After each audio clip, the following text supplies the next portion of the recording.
I know your secrets. You want to learn something. Now I know that you don't know what you're doing, and you're also probably terrified, but I'm here to help you. Now you may think that you're bad at learning, that you're a bad student, and that you're going to fail. But I'm here to tell you, you're not actually bad at learning, you're bad at teaching. You just don't know how to teach yourself. And that's what I'm going to teach you today. So, as it turns out, one of the biggest keys to good learning is actually testing. Now I know what you're thinking. Testing. But I'm here to tell you that everything you know about testing is completely wrong. As I'm sure you already know, normally we use tests to measure somebody's aptitude, how good you are at something. But this is actually one of the worst use cases for testing. I think this is actually why we have such a negative view around testing.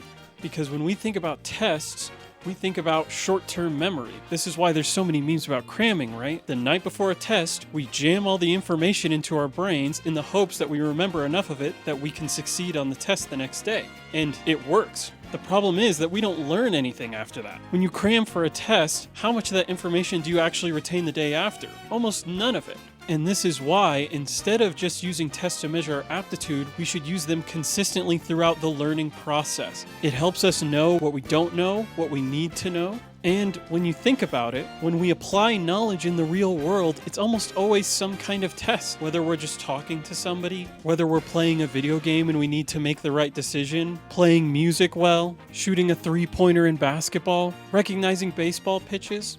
In the moment, all of these things are a kind of test. So when we test ourselves consistently, we're actually training ourselves for those real-world scenarios. So, now you may be thinking to yourself, what kind of test do I do? It just depends on what it is you're trying to learn in the first place. So, for example, flashcards are actually really useful for trying to remember things. Or if instead you're trying to train, let's say, a physical skill, what you want to do is put yourself in strenuous situations surrounding that skill. So for example, let's say you're playing piano and you want to learn how to play faster. Well, that's easy. All you need to do is play something, ideally something you can play at a semi-normal speed, and then slowly speed it up.